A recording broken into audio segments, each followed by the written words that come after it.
விசுவாசத்தை கட்டவிழ்ப்பது என்று சொன்னால் விசுவாசத்தை நாம் பயன்படுத்துவது, விசுவாசம் நம்முடைய வாழ்க்கையில் செயல்படும்படி பயன்படுத்துவது, இது ரொம்ப ரொம்ப முக்கியம். அதில் அறிக்கை ரொம்ப முக்கியம். பாவம் மன்னிப்பை பெற்றுக்கொள்வதற்கு, இயேசுவை இரட்சகராக ஏற்றுக்கொள்வதற்கு, தேவன் நமக்கு கொடுத்திருக்க வாக்குத்தத்தங்களை சுதந்திரித்துக் கொள்வதற்கு, இதுக்கெல்லாம் நமக்கு தேவை என்னன்னா அறிக்கை. ஏன்னா அதுக்கு ஒரு திறவுகோல் வசனமாக இருப்பது என்ன? ரோமர் 10:9-10. அது என்னவென்றால், கர்த்தராகிய இயேசுவை உன்னுடைய நாவினால் அறிக்கையிட்டு தேவன் அவரை மரித்தோரிலிருந்து எழுப்பினார் என்று உன் இருதயத்தில் விசுவாசித்தால் ரட்சிக்கப்படுவாய். நீதி உண்டாக இருதயத்தில் விசுவாசிக்கப்படும், ரட்சிப்பு உண்டாக வாயினாலே அறிக்கை பண்ணப்படும். ஸோ தேவன் நமக்கு எதையெல்லாம் வேதத்தின் மூலம் வெளிப்படுத்தியிருக்கிறாரோ அவைகளை உண்மையாய் விசுவாசிப்பது ரொம்ப முக்கியம். என்னெல்லாம் எனக்கு வேதத்தில் என்னெல்லாம் எனக்கு கிடைக்கப்பட்டிருக்கிறது, அப்போ இதையெல்லாம் நான் விசுவாசித்து என்ன பண்ணணும்? இப்போ கிறிஸ்துவின் மூலம் எனக்கு என்ன? முதல்ல கிறிஸ்துவை என்னுடைய இரட்சகராக நான் ஏற்றுக்கொள்ளக்கூடிய பாக்கியம் விசுவாசத்தின் மூலம் கொடுக்கப்பட்டிருக்கிறது. இயேசு கிறிஸ்து என்னுடைய இரட்சகராக இருக்கிறார், இயேசுவை என்னுடைய ஆண்டவராக இரட்சகராக நான் இருதயத்தில் விசுவாசிக்கிறேன் என்று சொன்னால் அதை என் வாயினால் அறிக்கை பண்ணும். சில நேரங்களில் சோர்வு வரும்பொழுது, பலவீனங்கள் வரும்பொழுது, நான் இயேசு கிறிஸ்து என்னுடைய இரட்சகர், இயேசு கிறிஸ்து என்னுடைய ஆண்டவர் அப்படின்னு வாயினால் சொன்னால் அங்கே ஒரு பெரிய மாற்றம், ஒரு பெரிய விளைவுகள் ஏற்படும். சொல்லுவது ரொம்ப முக்கியம். நான் இருதயத்தில் விசுவாசிக்கிறேன்ற ஒரு நிலையிலிருந்து அடுத்த நிலை அது செயலாக்கணும்னா என்ன பண்ணணும்? வாயை திறந்து பேசணும். அதான் நிறைய இடத்துல பேசு நான் சொன்னார்னு கடந்த பல வாரங்களாக சொல்லியிருக்கிறேன். இந்த மலையை பார்த்து எவனாகிலும் பெயர்ந்து தள்ளுண்டு போய் என்று சொல்லணும். அப்போது பழைய ஏற்பாட்டு காலத்தில் மோசே சொல்லுகிறார், நான் கர்த்தரை நோக்கி நீர் என் கோட்டை, என் தேவன், நான் நம்பி இருக்கிறவர் என்று சொல்லுவேன். அது தாவீதும் சொல்கிறார். நிறைய இடத்துல அவர் சொல்கிறத பார்க்குறோம். அப்போ சொல்லுவது ரொம்ப முக்கியம். சூழ்நிலையை பேசுவதல்ல, நான் என்ன உணர்கிறேனோ அதை பேசுவதல்ல, நான் என்ன விசுவாசிக்கிறேன், ஆண்டவர் எனக்கு என்ன கொடுத்துருக்கிறார் அதை பேசுவது. அல்லேலூயா. அப்போ இதில் ரொம்ப முக்கியமான உன்னதமான நிலை என்ன? 4 அறிக்கையை பார்த்த ஞாபகம் இருக்கா உங்களுக்கு? முதல்ல யூதர்களுடைய பாவ அறிக்கை, அதை பற்றி பார்த்தோம். ரெண்டாவது ஒரு பாவி இயேசுவை ஏற்றுக்கொள்வதற்கான அறிக்கை, அது இயேசுவை ஏற்றுக்கொள்வதற்கு என்ன அறிக்கை பண்ணோம்? இயேசுவை இரட்சகராக ஆண்டவர் அறிக்கை பண்ணோம். மூன்றாவது ஒரு விசுவாசி செய்யும் பாவ அறிக்கை. ஒரு விசுவாசி அவர் தவறி பாவத்தில் விழுந்து விடுவாரானால் அவர் பாவத்தில் விழுந்து விட வேண்டிய அவசியம் இல்லை. கிறிஸ்துவிடத்தில் வந்து, தேவனிடத்தில் வந்து இயேசுவின் மூலமாக கிருபையை பெற்றுக்கொள்ளும்படி மனம் திரும்பி மறுபடியும் ரிப்பெண்ட் பண்ணணும். சும்மா மன்னிப்பு கேட்கறதில்ல, உண்மையாக உணர்ந்து தன் பாவங்களை மறைக்கிறவன் வாழ்வடைய மாட்டான். அவைகளை அறிக்கை செய்தால், எதுக்கு அறிக்கை செய்கிறோம்? விட்டு விடுறதுக்கு, போய் மறுபடியும் அதை தொடர்றதுக்கு இல்லை. அப்போ நாம் நம்முடைய பாவங்களை அறிக்கையிட்டால் எல்லா நியாயத்தை நீக்கி நம்மை சுத்திகரிப்பதற்கு அவர் உண்மையும் நீதி உள்ளவராக இருக்கிறார். ஆண்டவரத்தில் வந்த உடனே உண்மையை சொல்லிடுறது. இப்படிலாம் நான் பண்ணுறேன் ஆண்டவரே, எனக்கே புரியல, எனக்கே பிடிக்கல, நான் என்னை வெறுக்கிறேன், நான் சரி கிடையாது, என் மைண்டு சரி கிடையாது, என் பாவங்களை பண்ணிங்க, இப்படி செய்யாதபடி என்னை பாதுகாத்து கொள்ளுங்க, அநேக நேரங்களில் பலவீனங்களில் நான் விழுந்து போகிறேன் அப்படின்னு அறிக்கை செய்யணும். இது ரொம்ப முக்கியம். தனிமையில் போயிட்டு சில பேர்லாம் ஓரமாக உட்காந்து அழுது இருக்கிறத நாம் சாட்சிகளில் படிச்சிருக்கிறோம். பெருமை வரும்போது, ஐயோ எனக்கு பெருமை வந்துடுதே. ஒரு ஊழியக்காரர் அவர் தன்னுடைய சாட்சியில் எழுதுகிறார், பயங்கரமாக மிராக்கள் நடக்குமா, பேய் ஓடுமா, அற்புதம் நடக்கும், வியாதிகள் நீங்கும். அவர் வண்டியில் வரும்போது என்ன பண்ணுவாராம்? அவருக்குள்ளே பெருமை வருமா, பா நீ எவ்வளோ பெரிய பவர்ஃபுல் ஆல்பார், உன்னை பார்த்தா பேயெல்லாம் அலருது, இன்னும் அற்புதம் நடக்குது அப்படின்னு பிசாசு நமக்கு சுயம் ஏற்றி விடுது. உடனே அவர் ஓரமாக காரை நிறுத்திட்டு உட்காரமா வந்து அழுவாராம். அழுது மனம் திரும்பி, ஆண்டவரே இப்படிலாம் எனக்குள்ளே வருது ஆண்டவரே, என்னை யூஸ் பண்ணாதீங்கன்னே சொல்லுவாராம். அவர் அப்படி சொல்ல தாழ்த்த ஆண்டவர் என்ன பண்ணுவாராம்? அவரை வல்லமையாக பயன்படுத்த ஆரம்பித்தாராம். நமக்குள்ளே என்ன பெருமை இருக்கிறதுனால நாம் நம்முடைய தன்மானத்தை விட்டு கொடுக்காம என்ன பண்ணுறோம்? அந்த சுயத்திலே வாழ்வதனால கடவுள் நம்மளை பயன்படுத்த முடியலை. நிறைய பேருடைய பிரச்சனை அதுதான். பாவத்தை மூடி வைக்கிறது, தான் செய்கிற குற்றத்தை அப்படியே மறைக்கிறது, பாவத்தை அறிக்கை செய்கிறதே கிடையாது. தேவனுக்கு முன்னால் போய் ஓப்பனாக திறந்து அழுவணும். ஐயோ நான் இப்படி கேவலமாக இருக்கிறேனே, என் மைண்ட் இப்படிலாம் சிந்திக்குதே, நான் இப்படிலாம் பேசிட்டேனே, இப்படிலாம் என் கண்ணு பார்க்குதே, இப்படிலாம் எண்ணங்கள் எனக்குள்ளே வருது, எனக்குள்ளே அருவருப்பான எண்ணங்கள் வருது, பெருமை வருது, கசப்பை நான் வச்சிருக்கிறேனே, இதை வச்சுக்கன்னு அப்படி இருக்கலாமா? ஆண்டுகிட்ட போய் அழுது மனம் திரும்பினா பாவங்களை தேவன் நிச்சயமாக மன்னிப்பார். அப்போ தான் ஒரு விடுதலையே வரும். அப்போ ஒரு விசுவாசி செய்ய வேண்டிய பாவரிக்கை. அடுத்தது நம்ம என்ன பார்த்தோம்? ஒரு விசுவாசி செய்ய வேண்டிய விசுவாச அறிக்கை. மறந்துடக்கூடாது. இப்போ விசுவாசி எதை அறிக்கை பண்றாரு? எது சத்தியமோ அதை அறிக்கை பண்ணுகிறார். எது வேதத்தில் அவருக்குன்னு உரிமையாய் எழுதப்பட்டிருக்கிறதோ அதை அறிக்கை பண்ணுகிறார். அவர் தேவன் எப்படிப்பட்டவர் அதை அறிக்கை பண்ணுகிறார். விசுவாசிக்கிறது அறிக்கை பண்ணுவது பேர் தான் விசுவாச அறிக்கை. நல்லா புரிஞ்சுங்க. விசுவாச அறிக்கைன்னா மோசே எழுதுறதுல 91 சங்கீதத்தில் சொன்னேன், நான் தேவனை நோக்கி நீர் என் அடைக்கலம், என் கோட்டை, என் தேவன், நான் நம்பி இருக்கிறவர் என்று சொல்லுவேன். ஏன்னா நான் விசுவாசிக்கிறேன், அவர் அப்படிதான் எனக்கு. அப்போ தேவன் எனக்கு என்னவா இருக்கிறார்னு சொல்லுவது, தேவன் எனக்கு என்ன வாக்கு பண்ணி இருக்கிறார்னு சொல்லுவது. மலைகள் விலகினாலும் பர்வதங்கள் நிலை பெயர்ந்தாலும் உங்களுடைய கிருபை என்னை விட்டு விலகாத ஆண்டவரே அறிக்கை பண்ணுங்க. உண்மையாவே அது அப்படியே உங்க வாழ்க்கையில் நடக்கும். என் குறையெல்லாம் நிறைவாக்குங்க. என் தேவன் தமது மையுள்ள ஐஸ்வரியத்தின்படி என் குறைகள் எல்லாம் நிறைவாக்குவார். அறிக்கை பண்ணுங்க, வாயில சொல்லுங்க வசனத்தை. வசனம் வெறுமனே திரும்ப அது வேலை செய்யும். நீங்க சொல்லிக்கிட்டே இருங்களேன், அது கண்டிப்பா அது வேலையை என்ன பண்ணும்? எஃபெக்ட் பண்ணும். ஒரு நாள் பெரிய வித்தியாசத்தை நீங்க பார்ப்பீங்க. அப்போ நம்முடைய தேவன் யார் என்று சொல்லுவது, இதான் விசுவாச அறிக்கை. அப்புறம் நம்முடைய தேவன் என்னெல்லாம் நமக்கு வாக்கு பண்ணி இருக்கிறார் அதை சொல்லுவது, இதுவெல்லாம் என்னது? விசுவாச அறிக்கை. அப்போ தேவன் நமக்கு வாக்கு பண்ணி இருக்கிறது, தேவன் எப்படிப்பட்டவர் என்பதை சொல்லுவது. நான் கூட உங்களுக்கு உதாரணத்தை சொன்னேன். கோலியாத்து கிட்ட முன்னாடி அவன் யாருன்னு பேசினான். தாவீது தான் யாருன்னு பேசல, தான் விசுவாசிக்கிறவர் யாருன்னு பேசினான். இதுதான் வித்தியாசம். சூழ்நிலையை பார்த்து நான் யாருன்னு சொல்றது இல்லைங்க, நான் நம்புற தேவன் எப்படிப்பட்டவர் தெரியுமா? இன்னைக்கு கூட நீங்க கடன்ல இருக்கலாம், கஷ்டத்தில் இருக்கலாம், கண்ணீர்ல இருக்கலாம். நீங்க ரொம்ப ஃபீல் பண்ணி உடையக்கூடாது. ஏன்னா அப்படி ஃபீல் பண்ணி நீங்க விசுவாசத்தை விட்டுருவீங்கன்னா அது விசுவாச வாழ்க்கை இல்லை. உங்களை நீங்களே திடப்படுத்திக்கணும், ரீவைண்ட் பண்ணிக்கணும், ரிஃப்ரெஷ் ஆயிக்கணும், பலப்படுத்திக்கணும். எப்படி தாவீது தன் தேவனாய கர்த்தருக்குள் தன்னை என்ன பண்ணா? திடப்படுத்தி கொண்டான். ஒரு சூழ்நிலை அவன் அழுறதுக்கு இடம் பார்க்கறான், ஆனா அதுலயே அவன் வாழலை. விசுவாசத்தை பயன்படுத்துறான். எப்படி பயன்படுத்துறான்? எல்லாத்தையும் என் தேவன் மாத்திடுவார். ஒரு சூழ்நிலை அவர் எது செய்தாலும் நன்மைக்கு தான் செய்வார். இதெல்லாம் நன்மைக்கு தான். இன்னைக்கு உங்க வாழ்க்கையில் நீங்க சந்திக்கிற பிரச்சனைகள், போராட்டங்களுக்கெல்லாம் கண்டிப்பா கர்த்தர் ஒரு மாற்றத்தை கொண்டு வருவார். ஆனா நீங்க உண்மையா இருக்கணும் ஆண்டவருக்கு. நீ உண்மை இல்லாம எவ்வளவு மண்ணில் புரண்டாலும் தலைகழினாலும் ஒன்றும் நடக்காது. கர்த்தருக்கு உண்மையா இருந்து அவரோடு நெருக்கமா இருக்கணும். அப்பதான் விசுவாசம் ஆக்டிவேட் ஆகும்.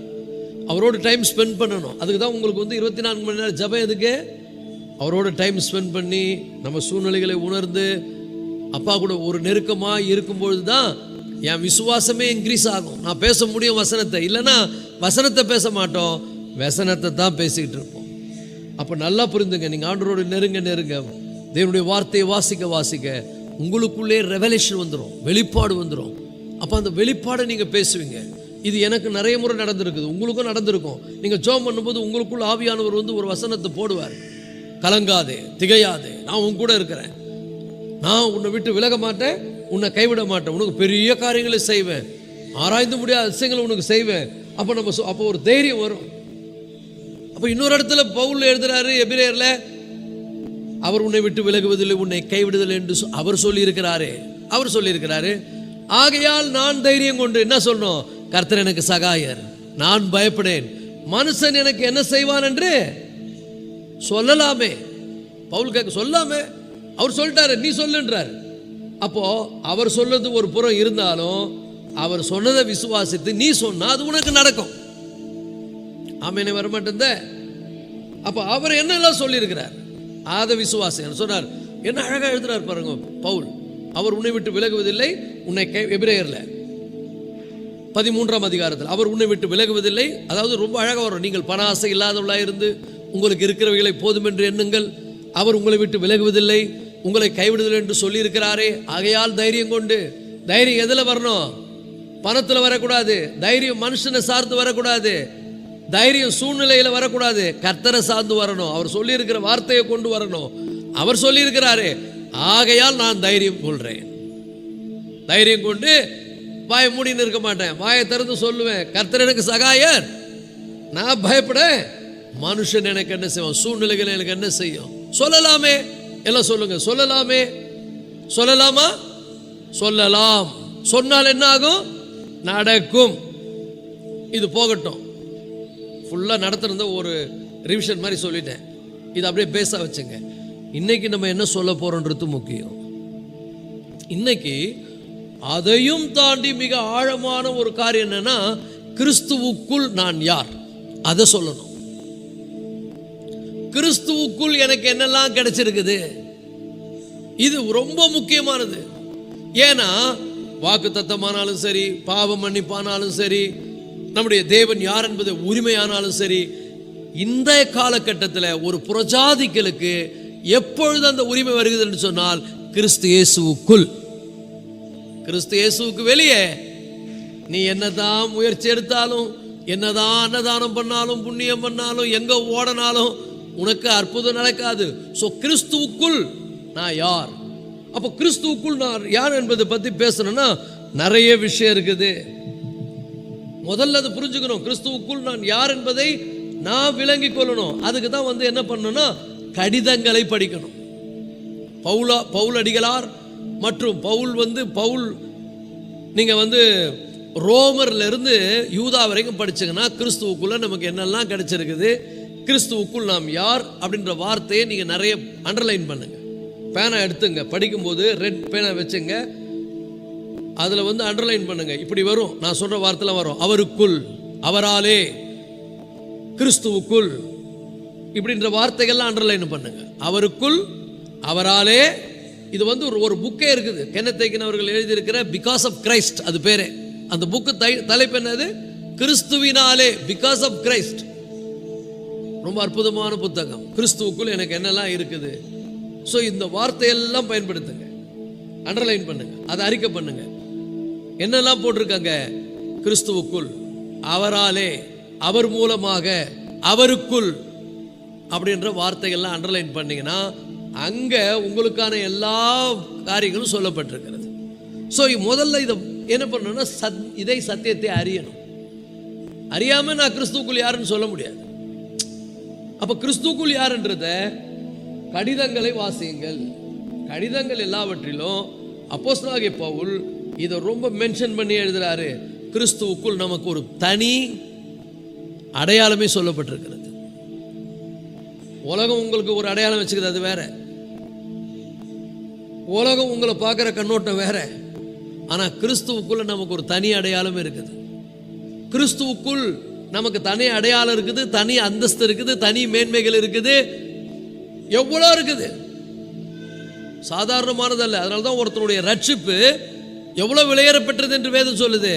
அடையாளங்களினாலும், அற்புதங்களினாலும், பலவிதமான பலத்த செய்களினாலும், தேவன் தாமே பகிர்ந்து கொடுக்க வருகிற பரிசுத்த ஆவியின் வரங்களினாலும் உறுதி செய்யப்பட்டிருக்கிற இவ்வளவு பெரிதான ரட்சிப்பை குறித்து நீங்கள் கவலையற்று இருப்பீர்களானால், ரட்சிப்புன்றது சாதாரணமானதல்ல. ஒருவன் இயேசு கிறிஸ்துவை தன்னுடைய இருதயத்தில் முழுசா விசுவாசித்து அவரை ஆண்டவராக ஏற்றுக்கொள்வது என்பது ஒரு மாபெரும் சிலாக்கியம். இது சாதாரண விஷயம் இல்ல. ஏன்னா மற்ற எல்லாமே உலகத்தோட முடிஞ்சிடும். இயேசுவை நீ ரட்சகராக ஏற்றுக்கொண்டால் பரலோகத்தில் மிகுந்த சந்தோஷம் உண்டாகும். ஜீவ புஸ்தகத்தில் உங்கள் பேர் எழுதப்படும். உங்களை இந்த உலகத்துக்கு உள்ள ஆண்டவர் எப்படி வைப்பார்னா, ஒரு இயற்கை சக்திக்கு அப்பாற்பட்ட விதத்தில் ஒரு சூப்பர் மேனா வைப்பார் ஆண்டவர். மனுஷன் நம்மளை பார்க்கிற பார்வை வேற, ஆனா பிசாசு நம்மளை பார்த்தா நடுங்குவான். ஏன்னா நீங்க ரட்சிக்கப்பட்டு தேவனுடைய பிள்ளைகளை ஆயிட்டீங்கன்னா உங்களுக்கு அதன் மூலம் கிடைக்கக்கூடிய மேன்மைகள், அதன் மூலம் கிடைக்கக்கூடிய உயர்வுகள், அதன் மூலம் வரக்கூடிய சலுகைகள் எண்ணில் அடங்காதவைகள். அதெல்லாம் அளவிட முடியாதது. ரட்சிப்பு என்பது சும்மா சாதாரணமானது அல்ல. ஏதோ 4 பேர் எனக்கு இயேசுவை பத்தி சொன்னாங்க, நான் எப்படி நம்பிட்டேன், அதை நான் ஒரு கிறிஸ்தவன் ஆயிட்டேன், அது கிடையாது. இப்படிப்பட்ட மேன்மைகளை யாருக்கும் கிடைக்காது. உலகத்தில் பணம் சம்பாதிக்கலாங்க, வாழ்வே, ஆனா இயேசு உள்ள வந்துட்டா பெரிய அந்தஸ்தே மாறிடும். பக்கத்துல பார்த்து சொல்லுங்க, இயேசு உனக்குள்ள வந்துட்டாரு, அந்தஸ்தே மாறிவிடும். உன் வாழ்க்கைக்கு ஒரு புதிய அடையாளம் உனக்கு கிடைக்கும். ஒரு ஆமென் சொல்லுவோமா?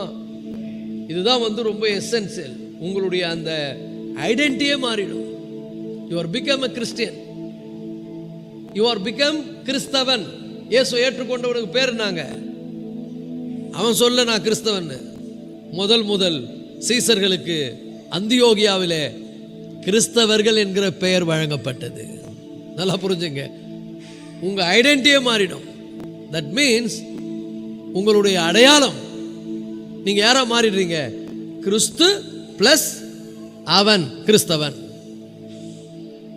அதனுடைய மேன்மை என்ன? எண்ணிலடங்காத மேன்மைகள். ஸோ உங்க அடையாளம் மாறுது. அதுக்கப்புறம் ஒரு புதிய நோக்கத்தை நீங்கள் பெறுவீர்கள். யூ காட் a நியூ என்னது பர்பஸ். எல்லாரும் மாதிரி வாழ மாட்டீங்க. உங்களுக்கே தெரிஞ்சிடும், நான் ஆண்டவருடைய பிள்ளையாயிட்டேன், இனிமேல் இதெல்லாம் பண்ணக்கூடாது, இப்படி தான் இருக்கணும், நான் ஆண்டவருடைய பிள்ளை அப்படிங்கிற உணர்வு வந்தால் மட்டும்தான் நீ கிறிஸ்தவன். இல்லை நான் எப்படி வேணா வாழ்வேன், எல்லாரும் மாதிரியே வாழ்வேன்னா you are not a real Christian. நீ ஒரு உண்மையான கிறிஸ்தவனாக இருக்க முடியாது. ஒரு புதிய அடையாளம், ஒரு புதிய நோக்கம். அதுக்கப்புறம் இது நல்லா புரிஞ்சுங்க, இந்த புதிய அடையாளம், புதிய நோக்கம், புதிய உணர்வுகள், இதெல்லாம் உங்க திறமையில வந்ததல்ல, இயேசுவை ரட்சகராய் ஏற்றுக்கொண்டதுனால வந்த மேன்மைகள். அல்லேலூயா. அதனாலதான் அவரை உண்மையா விசுவாசித்து ரட்சகராய் ஏற்றுக்கொள்ளணும். சும்மா நான் அவங்க சொன்னாங்கன்னு சர்ச்சுக்கு வந்தாங்க, அவங்க சொன்னாங்கன்னு ஞானஸ்தானம் எடுத்தாங்க, இவங்க சொன்னாங்கன்னு நான் சர்ச்சுக்கு வந்தாங்க, அது இல்லை. முழுசா ஆண்டவரை ஏற்றுக்கொள்வது, உண்மையாய் அவரை ஏற்றுக்கொள்வது, உண்மையாய் அவரை தன்னுடைய இரட்சகராக ஆண்டவராக அங்கீகரிப்பது. இது என்ன பண்ணும்? உங்களை ஒரு பெரிய அந்தஸ்து உள்ளவர்களாக, உயிர்த்தெழுதலுக்கு பங்குள்ளவர்களாக மாறுவீர்கள். முதலாம் உயிர்த்தெழுதலுக்கு பங்குள்ளவன் பாக்கியவானும் பரிசுத்தவானுமாய் இருக்கிறான். அல்லேலூயா. அது மாத்திரம் இல்ல, கர்த்தருடைய பிள்ளைகளே, கிறிஸ்துவுக்குள் ஒரு புது சிருஷ்டியாய் தேவன் உங்களை மாற்றி விடுவார். become a new creature. ஏனென்று சொன்னால் 2 கொரிந்தியர் 5:17 வாசிக்கிறோம். 2 கொரிந்தியர் 5:17 சொல்லுகிறது, இப்படி இருக்க ஒருவன் கிறிஸ்துவுக்குள் இருந்தால் அவன் புது சிருஷ்டியாய் இருக்கிறான், பழையவைகள் ஒழிந்து போயின, எல்லாம் புதிதாயின. ஒரு ஆமென் சொல்லுவோமா? அப்ப நல்லா புரிஞ்சுங்க, நீங்க உண்மையா இயேசுவை உங்க இருதயத்தில் விசுவாசித்து ஏற்றுக்கொள்ளும் பொழுது உங்களுடைய பழைய சுபாவம் என்ன நடக்கும்னா கிறிஸ்துவோடு கூட சிலுவையில் அறையப்படும். பழைய மனுஷன் கிறிஸ்துவோடு கூட என்ன பண்ணப்பட்டான்? சிலுவையில் அறையப்படுகிறான். அப்போ இனி நான் அல்ல, கிறிஸ்துவே எனக்குள்ளாய் ஜீவிக்கிறார். I am become a new creature. So கிறிஸ்துவுக்குள் ஒருவன் வாழும்போது அவனுடைய பழைய சுபாவம், பழைய குணங்கள், பழைய எல்லாமே கிறிஸ்துவோடு கூட சிலுவையில் அறையப்படுகிறது. இனி அவன் அல்ல, யார் வெளிப்பட போகிறது? கிறிஸ்துவே அவனுக்குள்ள. அதான் அந்த வசனம் சொல்றது, ஒரு கிறிஸ்துவுக்குள் இருந்தால் அவன் புது சிருஷ்டியா இருக்கிறான், பழையவைகள் எல்லாம் ஒழிந்து போயன. ஒரு ஆமென் சொல்லுவோமா? ஒரு ஆவிக்குரிய மேன்மையை நீங்கள் அடைகிறீர்கள். இயேசு உங்க ரட்சகராக ஏற்றுக்கொள்ளும் போது உங்க உள்ளத்துல ஒரு புதிய அர்த்தமே பிறக்கும், ஒரு புதிய மாறுதலே வரும். உங்களுக்கே தெரியும் நீங்க இப்ப எப்படி இருக்கிறீங்க, ரட்சகப்படுறதுக்கு முன்னாடி எப்படி இருந்தீங்க நல்லாவே தெரியும். உங்களுக்குள்ள ஒரு பெரிய மாற்றம் வந்துடும். ஸோ ஒரு புதிய அர்த்தம் உங்க வாழ்க்கையில வந்துடும். அதுக்கப்புறம் கடந்த கால பாவம் எல்லாம் மன்னிக்கப்பட்டது என்கிற ஒரு நிச்சயம் வந்துவிடும். என்ன வந்துடும்? கடந்த கால பாவங்கள் எனக்கு மன்னிக்கப்பட்டிருக்கிறது என்கிற நிச்சயம் வந்துடும்.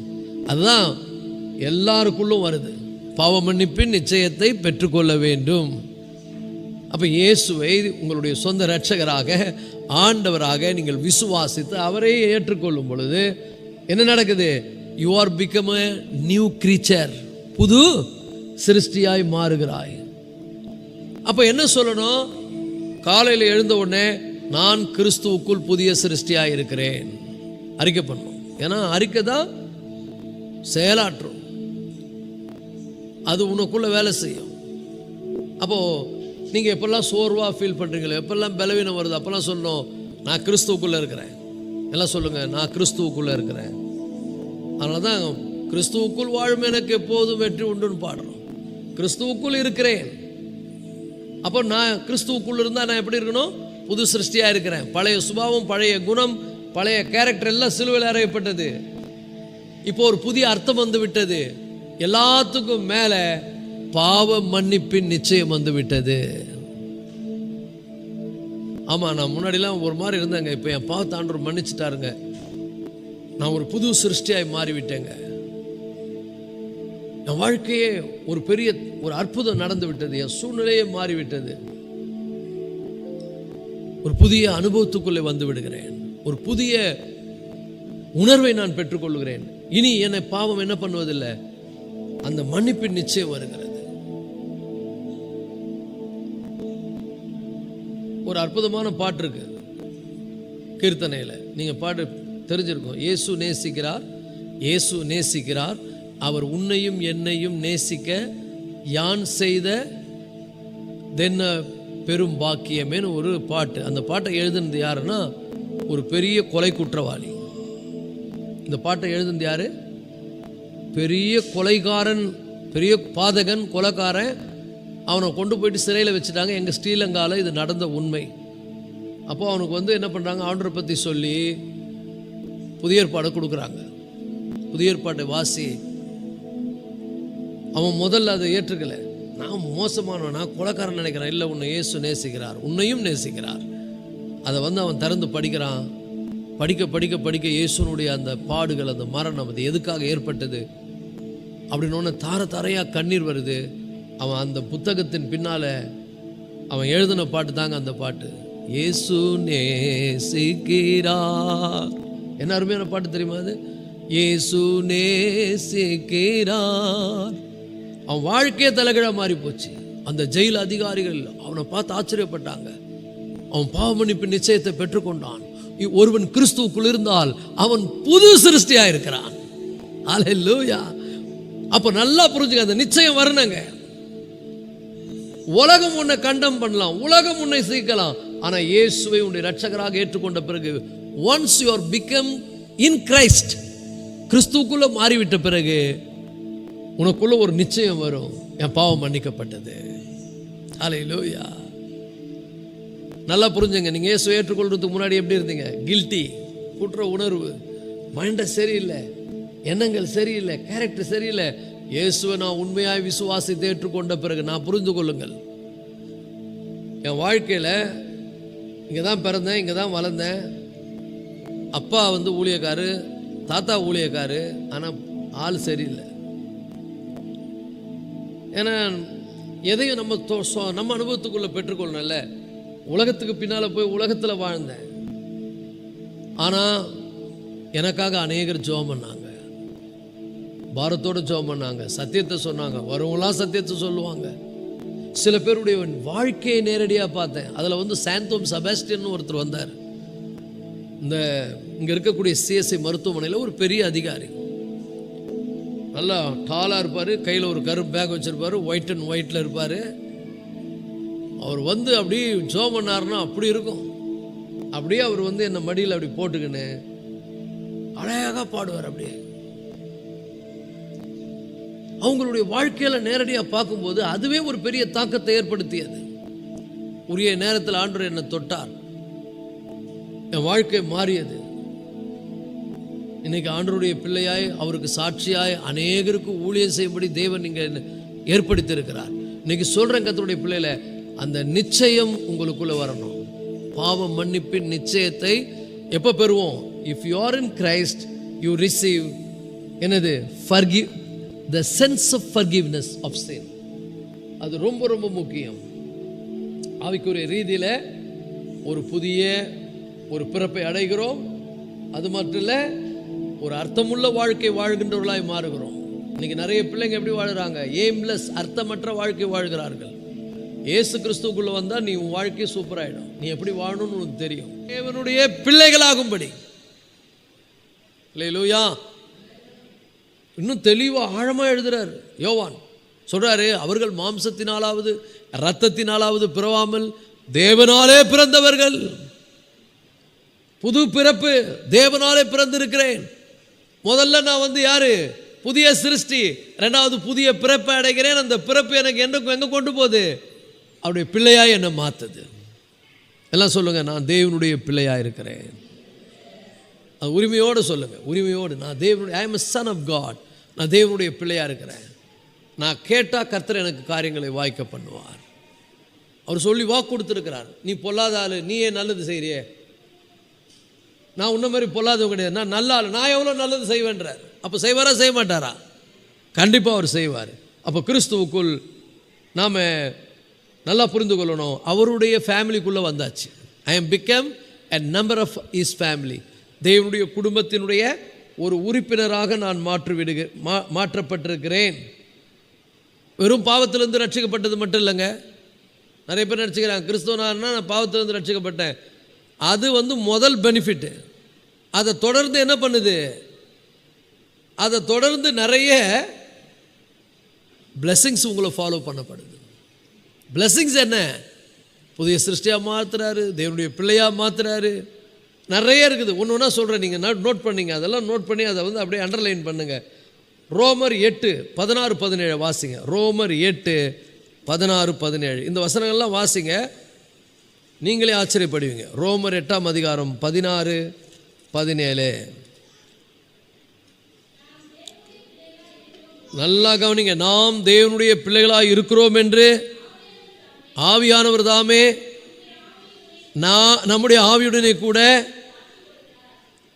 சாட்சி கொடுக்கிறார். நல்லா புரிஞ்சுங்க. இயேசு ஏற்றுக்கொண்டவங்களுக்கு உள்ள இருந்து ஆவியானவர் சொல்றார், நீ யார் பிள்ளை? நீ தேவனுடைய பிள்ளை. யார் சொல்றது?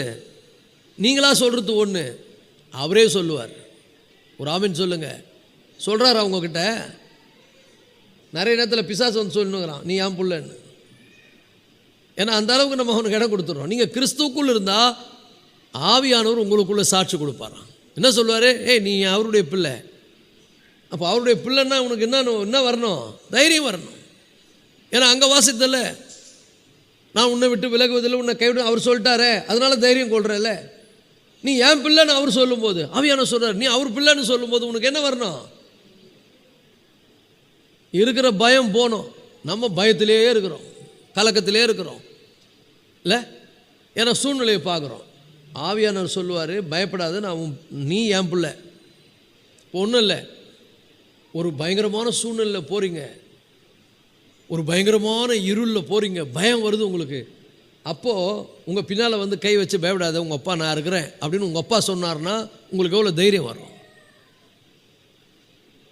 உலக பிரகாரமான அப்பா நான் உனக்கு அப்பாடான்னு சொல்லும் போதே தைரியம் வரும்போது, தேவாதி தேவன், சர்வ வல்லமுள்ள தேவன், ஆவியானவர் உங்களுக்குள்ளே சாட்சி கொடுக்கிறார், நீ ஏன் பிள்ளை, நீ தேவனுடைய பிள்ளையாக இருக்கிறாய்.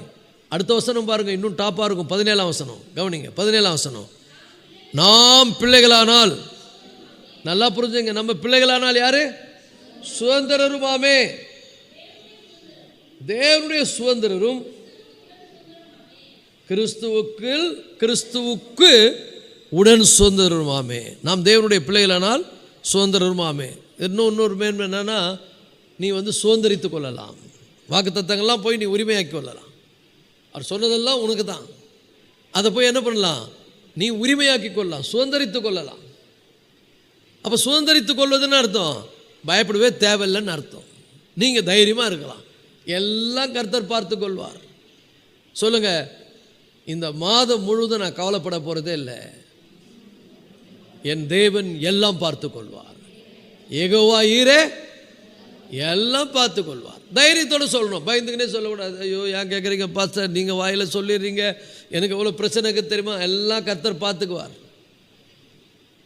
எல்லாம் சரியாகும். நீங்கள் பார்த்துக்கினே இருங்க எப்படி டேர்ன் அவுட் ஆகுதுன்னு. பக்கத்தில் பார்த்து சொல்லுங்கள், எப்படி டேர்ன் அவுட் ஆகுதுன்னு பார்த்துக்கினே இருங்க. நீங்கள் ஒன்று கற்பனை பண்ணிப்பீங்க, ஆண்டவர் ஒன்றுமில்லாமல் பண்ணிடுவார். நீ நினைக்கிறபடி இல்லை, நீ விசுவாசிக்கிறபடி உனக்கு நடக்கும். அல்லேலூயா. நீ யார்? தேவனுடைய பிள்ளை, கிறிஸ்துவுக்குள் உடன் சுதந்திரர். எல்லா ஆசீர்வாதங்களையும் சுதந்திரித்துக் கொள்ள உனக்கு அதிகாரம் உண்டு. அப்போ பயப்படவே கூடாது, தைரியமாக இருங்க. ஆண்டோடைய பிள்ளைங்க எத்தனை முறை பயப்படாதுன்னு சொல்லியிருக்கிறாரு. நான் கிறிஸ்துவுக்குள் உடன் சுதந்திரராக இருக்கிறேன், கிறிஸ்துவுக்குள் நான் தேவனுடைய பிள்ளையாக இருக்கிறேன், கிறிஸ்துவுக்குள் உடன் சுதந்திரராக இருக்கிறேன், நான் எதற்கும் பயப்பட வேண்டியதில்லை. அப்போ 2 விஷயம் ஞாபகம் வச்சுங்க. முதல்ல, நான் கிறிஸ்துவுக்குள் புதிய சிருஷ்டி. ரெண்டாவது, நான் கிறிஸ்துவுக்குள் தேவனுடைய பிள்ளை. அதுலேயே அடிஷ்னல் என்ன? உடன் சுதந்திரராய் நான் மாறிவிடுகிறேன். அடுத்தது மூன்றாவது, கிறிஸ்துவுக்குள் நாம் நீதிமான்களாய் மாற்றப்பட்டிருக்கிறோம். ஒன்னொன்னே அப்படியே பாயிண்டாக வச்சுங்க. கிறிஸ்துவுக்குள் நம்ம யாரு? நீதிமான்கள். 2 கொரிந்தியர், அதே 2 கொரிந்தியரில் 21ஆம் வசனம், 5ஆம் அதிகாரம் 21ஆம் வசனம் கவனிங்க. கிறிஸ்துவுக்குள் உங்களுக்கு கொடுக்கப்பட்டிருக்கிற மேன்மையை பாருங்க. நாம் அவருக்குள் தேவனுடைய நீதியாகும்படிக்கு பாவம் அறியாத அவரை நமக்காக பாவமாக்கினார். இங்க கவனிக்க வேண்டிய 2 பாயிண்ட் இருக்குது. நிறைய பேருக்கு இயேசு என் பாவத்துக்காக அவர் என்ன பண்ணாரு? பாவமா மாறினார்னு தெரியும். நமக்காக அவர் பாவமாயிட்டார். நம்ம பாவத்தை அவர் ஏற்றுக்கொண்டார். எத்தனை பேருக்கு நான் சொல்றது புரியுது? நம்ம பாவத்தை என்ன பண்ணாரு? இயேசு ஏற்றுக்கொண்டார். நான் யாரு? அதை நம்ப மாட்டோம். அந்த 2 வசனம் 2 பகுதியை சொல்லுது. அது என்கிட்ட இருந்ததை அவர் வாங்கிட்டார். இப்போ நான் யாரு? நான் ஃப்ரீ ஆகிட்டேன். இப்போ வந்து கற்பனை பண்ணீங்க, ஒரு பெரிய பாரத்தை நீங்கள் தூக்கின்னு வரீங்க, சுமக்க முடியாத பாரத்தை தூக்கின்னு வரீங்க. திடீர்னு ஒருத்தர் வந்து இந்த வண்டியில் ஏற்றுமானாக்கா நீங்கள் வந்து ஏறி உக்காந்துங்கன்னு மறுபடியும் தலையில் தூக்கி வச்சுருந்தா உங்களை பார்க்குறவங்க என்ன பண்ணுவாங்க? சிரிப்பாங்க. ஏன்னா வண்டி தான் உன்னை சுமக்குது, எல்லாத்தையும் சுமக்க போகுது. நீ வண்டியில் உட்காந்துன்னா மேலே சுமந்து இருந்தால் அது பெரிய பைத்தியக்காரர் தானல்ல. அப்போ நல்லா புரிஞ்சுங்க, இந்த வசனம் 2 பகுதியை சொல்லுதுங்க. நாம் கிறிஸ்துவுக்குள் தேவனுடைய நீதியாகும்படிக்கு. இந்த வசனத்தை தான் நிறைய பேர் மறந்துடுறாங்க. என்ன ஆயிடுறோம்? நம்ம கிறிஸ்துவுக்குள்ள என்னவா மாறுறோம்? நீதிமான். நீங்கள் ரொம்ப பரிசுத்தமாக வாழ்ந்தீங்க, உத்தமமாக வாழ்ந்தீங்க, உலகத்திலே பர்ஃபெக்டான ஆளு. அந்த நீதிமான் இல்லை, அது சுயநீதி. அதைத்தான் பவுல் ஒரு இடத்துல சொல்கிறாரு, நம்முடைய நீதி எல்லாம் அழுக்கான கந்தையும் எல்லாரும் துடைத்து போகிறது போல இருக்குது. என் நீதியை வச்சு நான் தேவ சமூகத்துக்கு வரல, நான் கிறிஸ்துவினுடைய நீதியை கொண்டு வருகிறேன். அல்லேலூயா. அப்போ கிறிஸ்து என்ன பண்ணுறாரு? இதை பாருங்க, நல்லா கவனிங்க. அப்படியே ஒரு அழுக்கு சட்டையை போட்டுட்டு இருக்கேன், ஒரு பயங்கரமான அழுக்கு சட்டையை போட்டுட்டு இருக்கேன். கரிஷ்மா எங்க கவனிங்க, இது ஒரு அழுக்கு சட்டை, கந்தலான சட்டை, இதை போட்டுக்கிட்டு இருக்கிறேன். இப்போ நான் இந்த சட்டையை கழட்டி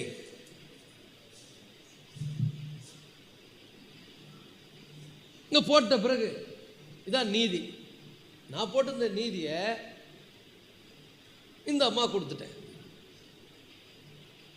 இப்போ இவங்க யாரும் ஆயிட்டாங்க. இந்த கோட்டுக்கு பேர் என்னது? நீதி. ஏன் நீதி எடுத்து என்ன பண்ணிட்டேன்? அங்கே கொடுத்துட்டேன். இப்போ யார் நீதி? அவங்க நீதியாக மாறிட்டாங்க. அவங்க பாவத்தை நான் வாங்கிக்கிட்டேன். சிலுவையில் தான் நடந்தது. சிலுவையில் என்ன நடந்தது? நம்ம பாவத்தெல்லாம் அவர் ஏற்றுக்கொண்டார். அதை நம்புறீங்களா? எத்தனை பேர்?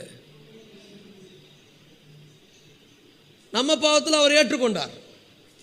அப்போ அவருடைய நீதியை எனக்கு கொடுத்துட்டார். அவருடைய நீதியை நான் என்ன பண்ணிட்டேன்? இப்போ அணிந்து கொண்டேன். இது என்னது இல்லை, அவருது. ஒரு ஆமென் சொல்லுங்க. இது யாருது? அவர் கொடுத்தது. இப்போ நான் என் பெருமையை பேச முடியாது. நான் எவ்வளோ பெரிய ஆள் தெரியுமா, நான் அண்ணா தெரியுமா, நான் எவ்வளோ திறமையான ஆள் தெரியுமா, நான் எவ்வளோ உத்தமன் தெரியுமான்னு சொல்ல முடியாது. நான் சொல்லுவேன், கிருபையா என் மேலே இறக்கப்பட்ட அவர் கொடுத்ததுங்க இது. அல்லேலூயா. இப்போ அவர் இதை கொடுத்துட்ட உடனே நான் நீதிமானா நடக்கிறதுக்கு தான் கொடுத்துக்கிறாரு. ஏன்னா அந்த பிராண்டை போட்டார். நான் இதை வச்சுக்கின்னு மறுபடியும் பாவம் செய்யலாமா? செய்யவே கூடாது. அதுக்கு தான் இதை கொடுத்துக்கிறாரு. கொடுத்ததே எதுக்கு? நான் நீதிமானாக இருந்தேன்னா அதை உனக்கு, அந்த பட்டத்தை உனக்கு கொடுத்துருக்குறேன், நீ நீதிமானா வாழு. 2 வசனம் ஒன்றா வருது. எபேசியர் 2, 8, 9, 10. கிருபையினால விசுவாசத்தை கொண்டு ரட்சிக்கப்பட்டீர்கள், இது உங்களால் உண்டானதல்ல, இது தேவனுடைய ஈவுன்னு சொல்லிட்டு ஒருவரும் பெருமை பாராட்டாதபடிக்கு, இது கிரிகையினால் உண்டானதல்ல, நீ பண்ண புண்ணியத்தினால உனக்கு கிடைச்சதல்ல, இது தேவனுடைய ஈவு. அப்படி சொல்லிட்டு 10ஆம் வசனத்தில் சொல்றாரு, ஏனெனில் நீதிமானாய் வாழும்படி, நற்கிரிகைகளை செய்யும்படி அர்த்தம். நல்லா புரிஞ்சுங்க, இந்த வித்தியாசத்தை நிறைய பேர் போதிக்கிறது இல்லை. நான் நற்கிரிகையை செய்ததுனால நீதிமான் இல்லை, நற்கிரிகைகளை செய்யும்படி நீதிமானாக்கப்பட்டிருக்கிறேன். இப்ப தட்டுங்க கைய, இப்ப தட்ட மாட்டீங்க. இது வரைக்கும் நான் ஒரு மாதிரி இருந்தேன், இப்போ எனக்கு நீதி என்கிற சட்டையை போட்டாரு, இது எனக்கு பவர் கொடுக்குது. இந்த பவரில் நான் இப்போ என்ன பண்ணுவேன்? நீதிமானாக வாழ்வேன். இப்போ நான் சொல்லுவேன், நான் நீதியாக வாழ்த்து என் கிருபையில், என் பலத்தில் இல்லைங்க, என் திறமையில் இல்லை, நான் ரொம்ப பர்ஃபெக்டில், இது கிறிஸ்துவனுடைய நீதி. அல்லேலூயா. அப்போ நாம் கிறிஸ்துவுக்குள் தேவனுடைய நீதி ஆகும்படிக்கு, அப்போ இயேசு விசுவாசித்து கிறிஸ்துவுக்குள் வந்துட்டா நீங்கள் யாரை மாறிடுறீங்க? அவருடைய நீதியை தரித்துக்கும். எவ்வளோ பெரிய பாக்கியம் பாருங்க. நீதியின் சால்வையை தேவன் உங்களுக்கு அணிவிக்கிறார். ஏசாயா சொல்லுகிறார், நீதியின் சால்வை அவர் நமக்கு தரித்திருக்கிறார். அப்போ என்னுடைய சாம்பலை அவர் சிங்காரமாய் மாற்றுகிறார், என்னுடைய கண்ணீரை களிப்பாய் மாற்றுகிறார். என்னை என்ன பண்ணுகிறார்? என் துக்கத்தை ஆற்றி அதை துக்கத்தை ஆற்றி தேற்றி நீதியின் சால்வை எனக்கு அணிகிறார். இப்போ நான் அவர் சமூகத்தில் வரும்போது பெருமை பேசுறதுக்கு ஒன்றும் இல்லை. நான் சொல்லுவேன், உங்கள் கிருபையினால, உங்கள் தயவினால என்னை நீதிமானாக மாற்றிவிட்டீர். ஹல்லேலூயா. இனி நீங்கள் போட்ட சட்டையை கரப்படுத்தாமல் பார்த்துக்குவேன். ஒரு ஆமீன் சொல்லுங்க. ஒன்றும் இல்லை, நீ அழுக்கு சட்டை கந்த சட்டை போட்டிருந்த, அவர் தன்னுடைய நீதி என்கிற சட்டையை கொடுத்துட்டாரு. அதை போய் மறுபடியும் அழுக்காக்காத, மெயின்டைன் பண்ணிக்க. அவர் ரத்தத்தினால கழுவி சுத்திகரித்து கொண்டு, இனி நான் வாழ்வது யாருக்காக வாழ போகிறேன்? இவ்வளோ நாள் எனக்காக வாழ்ந்தேன், இனி நான் அல்ல, கிறிஸ்துவ எனக்குள்ளாய் ஜீவிக்கிறார், கிறிஸ்துவுக்காக வாழ்வேன். ஸோ இப்போ நம்ம என்ன அறிக்கை பண்ணோம்? கிறிஸ்துவுக்குள் நான் தேவனுடைய நீதியாக இருக்கிறேன், நீதிமானாக இருக்கிறேன். என் திறமையில் அல்ல, என் ஒழுக்கமான வாழ்க்கையினால் அல்ல, அவர் தயவினாலே நான் நீதிமானாய் மாறிவிட்டேன். இனி நீதிமானாய் வாழ்வேன். அந்த காலத்திலாம் ஒரு பெரிய ஆப்ஷன் இருந்தது. உங்களுக்கு சொல்கிறேன் பாருங்கள். இந்த பஞ்சத்தில், ரொம்ப கடினமான சூழ்நிலையில் சில பேர்லாம் திருட்டு தொழிலில் ரொம்ப கிளவராக இருப்பான். அவனெல்லாம் அடிச்சுக்க முடியாது. இன்றைக்கி அந்த மாதிரி திருடர்கள் இருக்கிறாங்க. நீங்கள் இதெல்லாம் பாருங்கள், யூடியூப்பில் சொல்கிறா பாருங்கள். இந்த மாதிரி திருடனே கிடையாதுங்க. ஏடிஎம்லேயே வித்தை காட்டி எடுத்துன்னு போயிடுறான் காசுன்னு. அந்த காலத்தில் ஆரம்ப நாட்களில் இந்த மாதிரி நல்ல திறமையான திருடர்களை போலீஸ் பிடிச்சின்னு போய் பனிஷ்மெண்ட்னா தெரியுமா? அவனையே போலீஸ் ஆக்கிறது. உண்மை, இது உண்மை அங்கே நடந்திருக்குதுங்க. அவனை போலீஸ் ஆக்கிட்டா, அவனுக்கு போலீஸ்க்கு ட்ரெஸ்ஸை போட்டவொடனே அவனுக்கு அது உணர்வு வந்துருமா? ஐயோயோ என்னடா நம்ம போலீஸ் ஆகிட்ட பிறகு. ஏன்னா அவனுக்கு திருடன் சொல்லுவாங்களா, பாம்பின் கால் பாம்பறியுன்ற மாதிரி இவனுக்கு தான் தெரியும் யாரை எங்கே இருப்பான்னு. அப்போ என்ன பண்ணுவான்னா, இனி அவன் திருட போக மாட்டான். அவனுக்கு கவர்மெண்ட் இப்போ செலவு கொடுக்குது, சம்பளம் கொடுக்குது, அவனுக்கு ஒரு அந்தஸ்தை கொடுக்குது. அவனுக்கு இப்போ என்ன கொடுத்துருச்சு? போலீஸ்காரன்ற பட்டத்தை கொடுத்த பிறகு அவன் திருடுவானா? ஏன்னா ஃபுல் ட்ரைனிங்கில் வருவான். அப்போ இப்படி இருக்கணும்டா, நீ போலீஸு. அப்போ அவனுக்கே பெருமை வந்துடும். அப்பா நம்ம என்ன பண்ணக்கூடாது? குற்றங்கள் செய்யக்கூடாது. இப்படிப்பட்ட ஒரு சலுகையை அரசாங்கம் நமக்கு என்ன பண்ணியிருக்குது? கொடுத்துருக்குதுன்னு அவன் உணர்ந்து பொறுப்புள்ளவன நடப்பான். அப்படி தான் நிறைய பேரை மாற்றிருக்கிறான் அந்த காலத்தில். அதைத்தான் ஆண்டவர் பண்ணார். இதுவரைக்கும் திருடர்களாக மீறுதல்களை செய்கிற நம்ம ஆண்டவர் கூட்டின்னு போயிட்டு சம்மடி அடிக்காமல் நமக்கு புத்தி சொல்லி, நம்மளை கவுன்சிலிங் பண்ணி, நமக்கு போதித்து, அவரை நம்முடைய இரட்சகராக ஏற்றுக்கொள்ள வைத்து, அவருடைய நீதியை கொடுத்து, இது வரைக்கும் பாவமாக செய்திருந்தல்ல, இப்போ நீதியாக செய்ப்போம். எத்தனை பேருக்கு புரியுது? ஹல்லேலூயா. அப்போ நான் இனி என்ன பண்ணுவேன்? அதை நினைத்து ஆண்டவருக்கு பயந்து அவர் வழிகளில் நடக்கிறவனாய் மாறிவிடுவேன். அவர் கொடுத்த அந்த கிருபையை நான் உணர்ந்து அதுக்கேற்ற வழியில் என்ன பண்ணுவேன்? நடப்பேன். அதனால தான் வேதத்தில் வாசிக்கிறோம், நீதிமான்களுடைய வழியை அவர் அறிந்திருக்கிறார், அவருடைய நடைகள் ஒன்றும் பிசகுவதில்லை. ஸோ நீ நீதிமான் அறிக்கை பண்ணினா நீதியாக நடக்கணும். நீதி என்ன அர்த்தம்? ஆங்கிலத்தில் ரைச்சஸ் என்று வருகிறது. ரைச்சஸ்னஸ் அதனுடைய பொருள் என்ன? அதை ரெண்டாக பிரிக்கணும். ரைட் ஸ்டாண்டிங், சரியாய் வாழ்வது அல்லது சரியாய் இருப்பது. இயேசுவை ஏற்றுக்கொள்ளத்துக்கு முன்னாடி எப்படி வேணால் வாழ்ந்திருக்கலாம். உன்னை நீதிமானாக்கி உன்னை ரட்சித்த பிறகு ரைட் ஸ்டாண்டிங். இனிமேல் வாழ்க்கையை தரமாக இருக்கணும், ஒழுக்கம் நிறைந்ததாக இருக்கணும். நமக்குள்ள ஒரு பயம் வரணும். இப்படிலாம் பார்க்கக்கூடாது, இப்படிலாம் பேசக்கூடாது, இப்படிலாம் சிந்திக்கக்கூடாது. ஐயோ, நான் யாரு நீதிமான், நான் ரொம்ப திறமையாக வாழ்ந்ததுனால இதை கொடுக்கல ஆண்டவர் எனக்கு. அவர் மேலே வைத்த விசுவாசம், அவர் என் மேலே வைத்த கிருபை, அவர் எனக்கு காண்பித்த தயவு என்னை நீதிமானாய் மாற்றியிருக்கிறார். தயவினால் மறுபடி பிறந்திருக்கிறோம். அல்லேலூயா. தயவினால் அந்த தகுதியை பெற்றிருக்கிறோம். அந்த தகுதியை காப்பாற்றணும். எத்தனை பேருக்கு புரியுது? ஸோ எபேசியர் 2:8-10 அருமையாக அதை சொல்கிறார். இது நிறைய இடத்துல விளக்கமாக சொல்லப்படுறது. 3 விஷயம் சொன்னேன். எத்தனை பேர் ஞாபகம் இருக்குது? முதல்ல யார்? கிறிஸ்துவுக்குள்ள முதல்ல புது சிருஷ்டியாக இருக்கிறோம். ரெண்டாவது என்ன? தேவனுடைய பிள்ளைகளாக இருக்கிறோம். மூன்றாவது என்ன? நீதிமான்களாய் மாற்றப்பட்டிருக்கிறோம். அப்போ நம்ம அறிக்கை பண்ணோம், கிறிஸ்துவுக்குள்ள நான் புதிய சிருஷ்டி, நான் தேவனுடைய பிள்ளையாக இருக்கிறேன். அதுலேயே இன்னொரு பாயிண்ட் இருக்குது, உடன் சுதந்திரராக இருக்கிறேன். மூன்றாவது குறிப்பு என்ன? நான் நீதிமானாய் மாற்றப்பட்டிருக்கிறேன். நான் பார்த்து நடந்துக்கணும். உலகத்தில் எல்லாரும் மாதிரி வாழக்கூடாது. ஏன்னா அவர் நீதிமான, தயவினால் என்னை நீதிமானாக்கி இருக்கிறார். இந்த அந்தஸ்து என்னால் உண்டானதில்லை, அவர் என்ன கொடுத்துட்டார், என்னை நம்புறாரு. ஒரு பழமொழி சொல்லுவாங்க பாருங்க, திருடங்கையில் சாவி கொடுன்ற மாதிரி கொடுத்துட்டார்.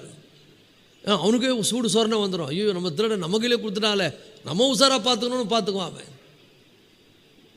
அப்போ நல்லா புரிந்து கொள்ளுங்கள், அந்த மாதிரி தான் நம்ம கையில் ஆண்டவர் கொடுத்துருக்கிறார். இந்த நீதிமான் என்கிற ஒரு பெரிய வெகுமதியை கொடுத்துருக்கிறார். இனி எப்படி இருக்கணும்? நீதிமானாய் வாழணும். அடுத்தது இன்னும் ஒரே ஒரு பாயிண்ட்டை மட்டும் சொல்லுவோம். அதுக்கு ஒரு சில வசனங்களை, ஒரு வசனம் சொல்லிட்டேன் உங்களுக்கு. அது 2 கொரிந்தியர் 5:21, பிலிப்பியர் 3:9. ரொம்ப அருமையான வசனம், படிங்க. பிலிப்பியர் 3:9.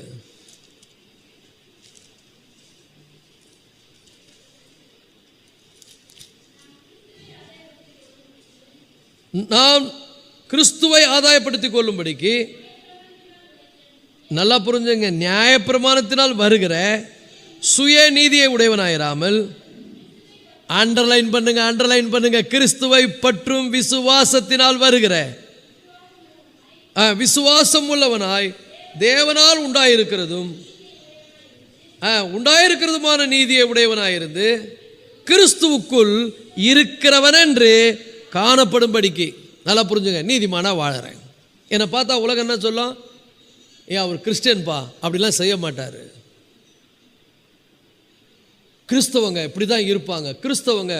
அப்போ கிறிஸ்துவுக்குள் இருக்கிறேன் என்று காணப்படும்படிக்கு. இப்போ நீங்கள் கிறிஸ்துவுக்குள்ளே இருக்கிறீங்க, கிறிஸ்தவங்களாம் இல்லையான்றதை எப்படி தெரிஞ்சுக்குவாங்க? யூடியூப்பில் போடுறாங்க பாருங்க, ஃப்ராடு பாஸ்டர்னே போடுறான் யூடியூப்பில் வீடியோ. ஆனால் சில பேர் அபாண்டமாக போய் சொல்கிறாங்க, அது தவறு. ஆனால் சில பேர் அப்படி வாழ்றதுனால அவங்கள நம்ப முடியலைன்றான். இப்போ என்னன்னா, அந்த அடையாளத்தை தொலைச்சிடுறாங்க. நான் கிறிஸ்துவுக்குள் வாழ்கிறேன் என்பது காணப்படும்படிக்கு. என் நீதி கிடையாது இது, நான் என் பெருமைக்காக வாழலை. சில பேர் சொல்லுவாங்கள்ல, இமேஜ் கெட்டு போகக்கூடாதுன்னு வாழ்வாங்க. அதுவே இல்லை, அந்த வாழ்க்கை இல்லை இது. நான் கிறிஸ்துவின் சாயலை அணிந்திருக்கிறேன், அவருடைய பேரை நான் கெடுத்துடக்கூடாது. இந்த உலகம் என்னை பார்த்து சொல்லணும், இவங்க உண்மையான கிறிஸ்தவங்க. அது என்ன அழகாக சொல்கிறார் பாருங்க. அந்த லைன், கடைசி லைன், 9வது வசனத்தினுடைய கடைசி லைனில் சொல்கிறாரு, கிறிஸ்துவுக்குள் இருக்கிறவன் என்று காணப்படும்படிக்கு. அது ரொம்ப முக்கியம். உங்களை பற்றி யாராவது சாட்சி சொன்னால் உண்மையாகவே அவங்க கிறிஸ்தவங்க, அவங்கள பார்த்தாலே தெரியுது. இப்படி சொல்லக்கூடாது, பைபிள் எடுத்துன்னு போயிடுறாங்க கிறிஸ்தவங்களா அவங்க அப்படின்னு சொல்லக்கூடாது. நீங்கள் பைபிளே எடுத்துன்னு போகலன்னா உப்பா சொன்னார் போகிறாரே, அவர் தாங்க உண்மையான கிறிஸ்தவர், அவர் போகிறாங்களே அவங்க தாங்க உண்மையான கிறிஸ்டியன் அப்படி சொல்லணும். நான் கிறிஸ்துவுக்குள் இருக்கிறேன்னு நீ சொல்லக்கூடாது, நீ அறிக்கை பண்ணணும், அது வேற. ஊர் முழுக்க நான் கிறிஸ்தவன் சொல்ல வேண்டியதில்லை. அவங்கள சொல்ல வைக்கணும். அவங்கள சொல்ல வைக்கணும்னா நீ வாழணும். அதுக்கு தான் ஆண்டவர் நீதியை கொடுத்துருக்கிறார். நீ நீதிமான்னு அறிக்கை பண்ணுறது எதுக்காக? போய் நீதியாக வாழ்வதற்காக. நீதிமான்னு செய்தெல்லாம் அநீதியாக இருந்தால் என்ன பண்ணுறது? அப்போ எல்லாரும் சொல்லுவாங்க நீ கிறிஸ்துவுக்குள்ளே இல்லைங்கன்னுவாங்க. சாத்தானே அடையாளம் கண்டுபிடிச்சிருவான். எனக்கு பவுலை தெரியும், கிறிஸ்துவ தெரியும், அவங்க 2 பேரும் நீதிமான். பவுல் கிறிஸ்துவினாலே நீதிமான், கிறிஸ்து அவர் அடிப்படையில் அவர் பியூரா நீதிமான். நீ யாருன்னு கேட்கும் பிசாசு. நல்லா புரிஞ்சுங்க. அதுக்கு தெரியும் நீ என்ன சட்டை போட்டுக்கிற, உண்மையாக சட்டை நீதி போட்டுக்கிறியா இல்லையா. நீதிமான் என்பது ஒரு சாதாரண விஷயம் இல்லை. எந்த சூழ்நிலை அப்படி எதிர்த்து நிற்கலாம், எந்த பிசாசையும் எதிர்க்கலாம், எந்த போராட்டத்தை சந்திக்கலாம். எதுக்குமே பயப்பட வேண்டிய அவசியம் இல்லை. சர்ப்பங்களையும் தேள்களையும் மிதிக்கவும் சத்துருடைய சகல வல்லமைகளை மேற்கொள்ளவும் நீதிமானுக்கு அவர் அதிகாரம் கொடுக்கிறார். நான் உங்களுக்கு அதிகாரம் கொடுக்கிறேன், ஒன்றும் உங்களை சேதப்படுத்த மாட்டாது. இன்னைக்கு சொல்கிறாங்களே எனக்கு அதை வச்சுட்டாங்க, இங்கே வச்சுட்டாங்க, அங்கே சொருகுறாங்க, இங்கே சொரு. நான் சொல்கிறேன் எனக்கு வைங்க, என்னென்ன கூட்டுவாங்க. நம்ம கத்தருக்குள்ளே இருந்தால் தைரியமாக வாழலாம். நம்ம நீதிமானாய் நடந்தால் நீதி நம்மை பாதுகாக்கும். இது ஏன் நீதி அல்ல, கிறிஸ்துனுடைய நீதி. இந்த நீதியிலே நான் நடக்கணும். ஒரு ஆமென் சொல்லுவோமா? அப்போது 3 விஷயத்தை நீங்கள் அறிக்கை பண்ணிடணும். 3 இல்லை 4. 1 புதிய சிருஷ்டியாக இருக்கிறேன். 2 அவருடைய பிள்ளையாக இருக்கிறேன். அதில் என்னது? சுதந்திரராக இருக்கிறேன்.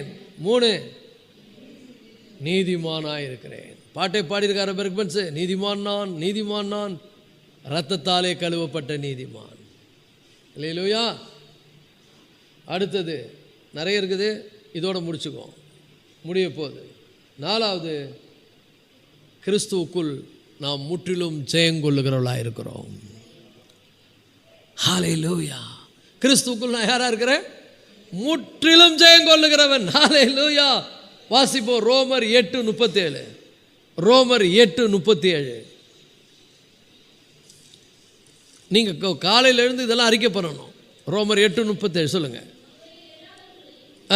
இவைகள் எல்லாவற்றிலும் நாம் நம்மில் அன்பு கூறுகிறவராலே முற்றிலும் ஜெயங்கொள்ளுகிறவர்களாக இருக்கிறோம். எல்லாம் கையை வைத்து சொல்லுங்க, நான் முற்றிலும் ஜெயங்கொள்ளுகிறவனாக இருக்கிறேன்.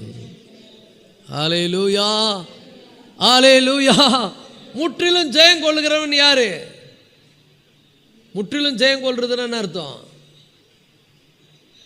அதாவது இது எங்கள் பாஸ்டர் சொன்னார், முற்றிலும் ஜெயங்கொள்ளுகிறவன் அப்படின்னா அவர் ஒரு உதாரணம் சொன்னார். ஒரு அப்படி மெசேஜில் கேட்டார். சொன்னார் முற்றிலும் ஜெயங்கொள்ளுகிறவன் யாருன்னா, அவர் சொன்னார் இந்தியாவுக்கும் பாகிஸ்தானுக்கும் மேட்ச் நடக்குதுன்னு வச்சுங்களேன்.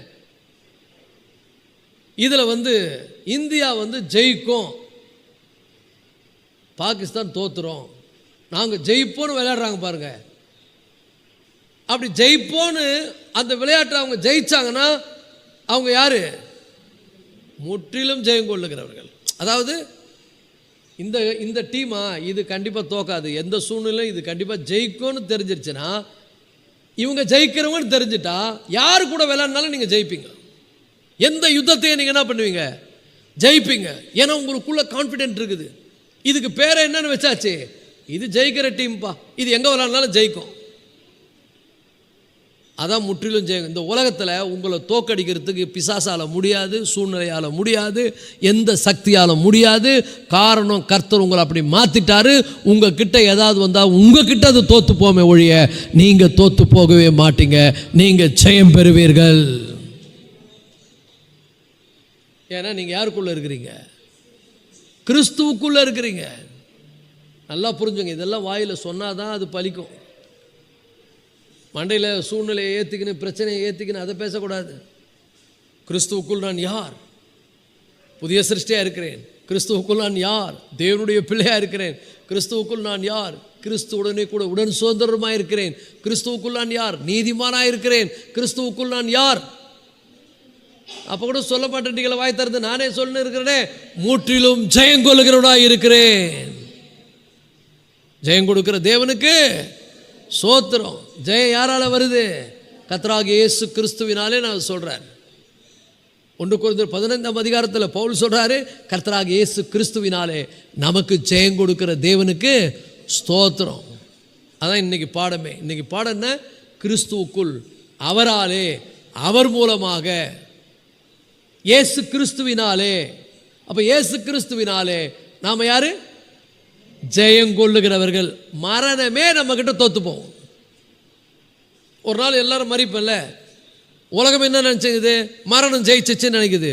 இயேசு கிறிஸ்து வரும் பொழுது இந்த மரணத்தை நாம் இயேசு எப்படி ஜெயித்தாரோ அப்படி ஜெயித்து நாமும் உயிர் தெழ போகிறோம். அல்லேலூயா. அப்போ அந்த வசனம் நிறைவேறுமா? மரணமே உன் கூர் எங்கே, பாதாளமே உன் ஜெயம் எங்கே? அப்போ தான் சொல்கிறாரு, நம்முடைய கர்த்தராகிய இயேசு கிறிஸ்துவினாலே நமக்கு ஜெயம் கொடுக்கிற தேவனுக்கு ஸ்தோத்திரம். சில கேம்லாம் பார்த்தீங்கன்னா தோக்குற மாதிரியே இருக்கும், தோத்துக்கினே இருப்பாங்க. கடைசியாக பார்த்தா என்ன பண்ணுவாங்க? ஜெயிச்சிருவாங்க.